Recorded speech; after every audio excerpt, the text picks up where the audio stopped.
Hi guys, this is Ace King 21 TV. So ngayon, we will have a new vlog.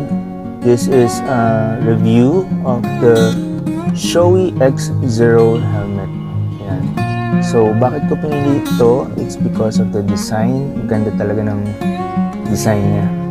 Yan. I'll show you. We'll do the unboxing right now. So pag kumuha kayo, ito yung box niya. Yan. Okay, so this comes in, itong size na napili ko, it's medium, and this is the gloss black.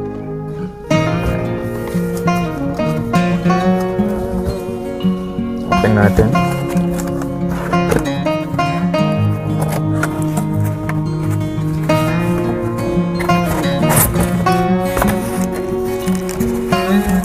Okay, so ito yung manual niya. Yan. Okay, set aside natin muna. Okay, don't need that, and we don't need the box too. Set aside na rin natin. Okay, so it comes in the dust bag to protect the helmet. Okay, so are you ready guys? Ito na yan.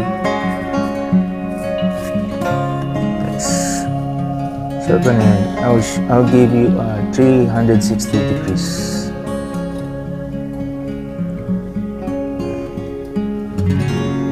So maganda dito, carbon siya. So ang gun niya, hindi siya mabigat. Yan. Actually, this helmet, it's inspired from the 1980s na Shoei Ex series. Yan. It's more of parang off-road. Ginagamit sa off-road. So it comes in from small, medium, large, XL, and double XL. Tapos marami siyang color variant. So these are the variants, the colors that is available for Shoei Ex Zero. So the sizes from small, medium, large, XL, double XL siya. So for me, my circumference size from the head, it's around 56, so 57 to. So nasa medium ako. So ito yung mga colors available. May off-white, meron siyang black, may matte black, basalt gray, shiny red, brilliant yellow, TC-2 blue white combination, and TC-10 black. Yan. Meron siyang lever dito on both sides. Yan, meron siyang parang shield. So kung napansin niyo yung shape niya, medyo parang bubble shield siya, no? To give space para kunyari if you're wearing eyeglasses or shades. Yan. Tapos meron din latch dito para pwede mo i-adjust. Depende sa nose bridge mo or face mo para hindi ka maging uncomfortable when you're using the shield. Plus, one nice thing about this one pa is yung cheek pad niya, it's detachable. Yan, lahat ng paddings dito. So, it's washable. At the same time, you can use or put mga card of communication. Yan.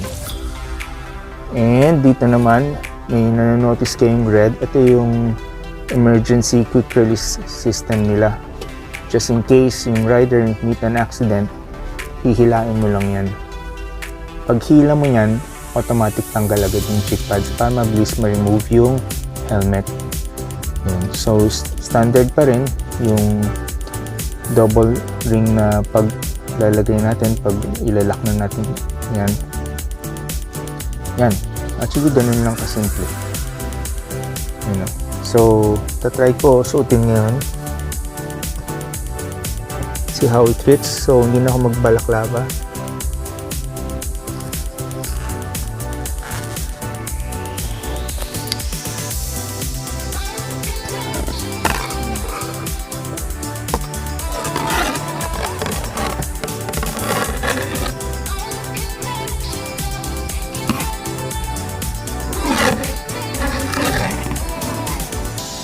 Yan, yung sa mga ayaw na masyadong enclosed to, open, parang half face din, kaya lang may chin guard siya. Yan. Tapos may mga holes dito para breathable. Ganda, di ba? Okay guys, thank you for your time. I'll see you on my next vlog. Bye, take care, God bless.